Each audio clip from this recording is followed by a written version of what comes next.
in the same gear as the heat wave that burned down entire towns, we are experiencing the snowpocalypse. It is the snowpocalypse. And during the snowpocalypse, creatures of snow are known to pop up out of the ground, plotting for the return to world domination from when the ice ages were going on. But of course, this is the era of global warming and of irreversible climate damage. So they do what they can. They dream of generations past, of the kingdoms they built of snow and ice. Maybe someday they will be back. Only traces remain of a majestic and fierce race of creatures, known today only simply as Snowmen.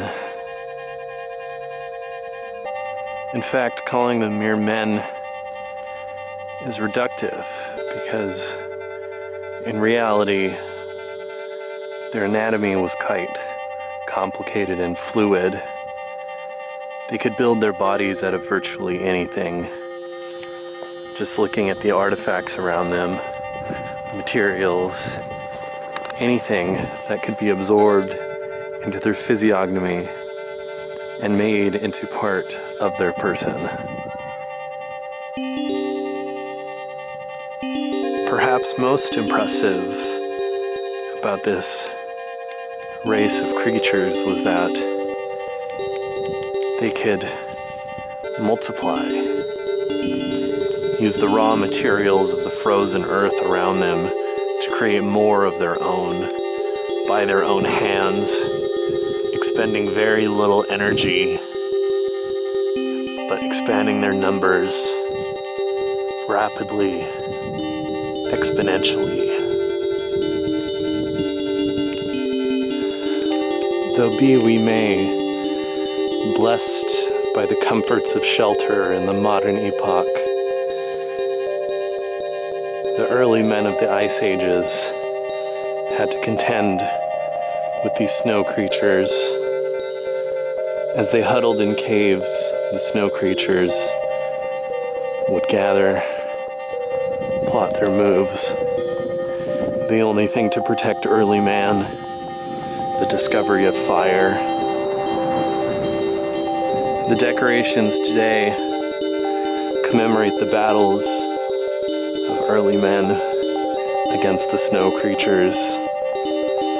They mock the snow creatures as decorations, as indications of holiday cheer, but this conceals a much darker past. In the old times, this powder meant danger, but today it means festivity.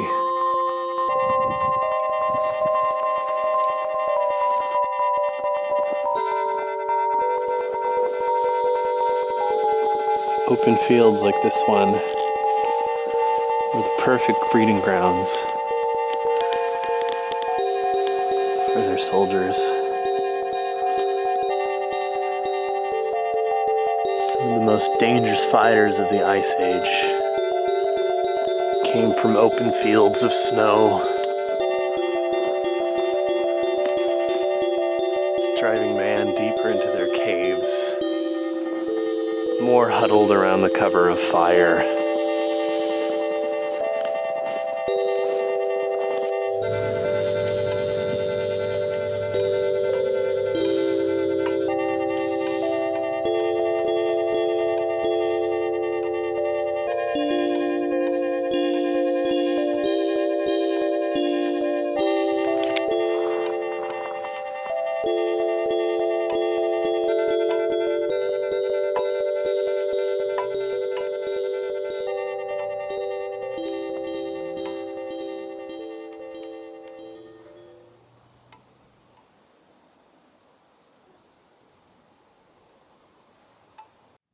We now enter the forest. One of the most dangerous spaces to find snow creatures lurking. What we'll find out here today is anybody's guess. We can rest assured we will be safe for the most part, as long as we stick to the paths, the well-tread areas.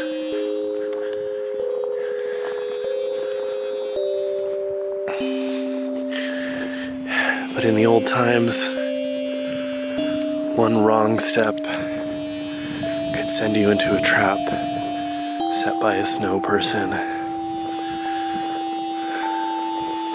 A slip, and you'd be stuck in the mist.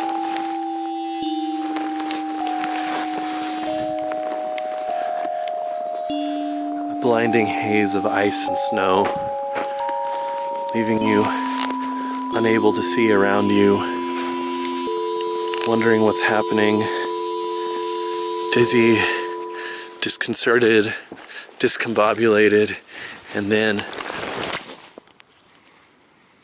gone. But isn't it beautiful?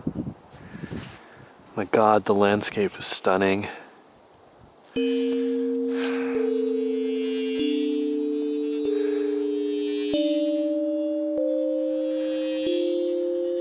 Serene. It's peaceful. Barely a hint of blue sky.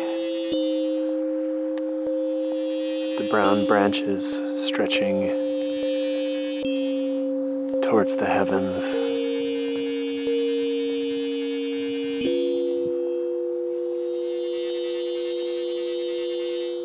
It was from the skies that the snow fell. Creatures most in tune with the cycles of the earth, the snow.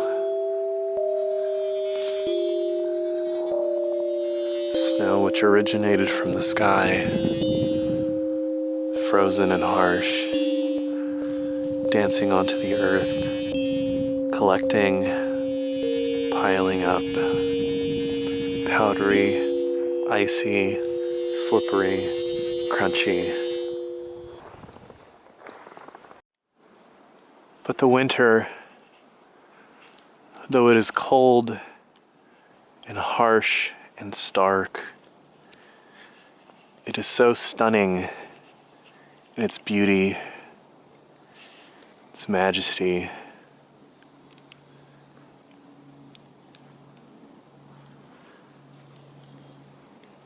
It cajoles you to come out and play amidst its frost.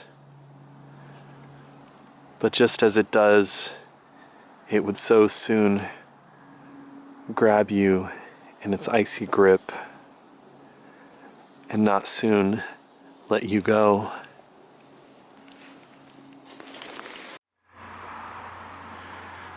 In the old times, the snowy creatures in small patches of forest like this would number in the thousands. Silently communicating, replicating one another, closing in on their foe, making passages impassable, water inaccessible, basic necessities for survival unattainable.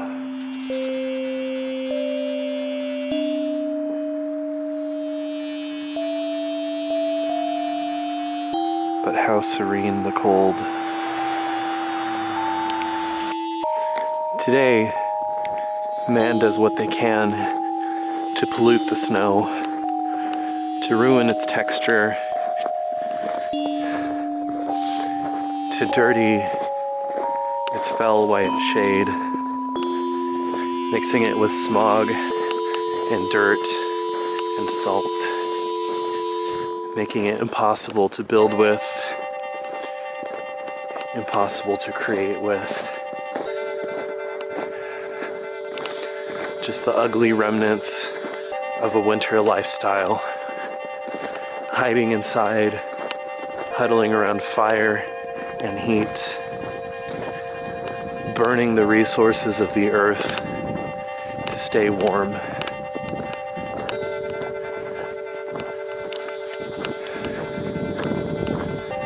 We are the ones that drive the snow away now,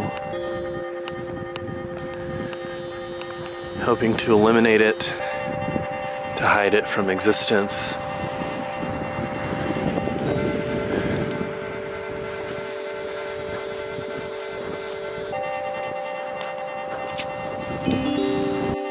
As the great Frank Zappa once said,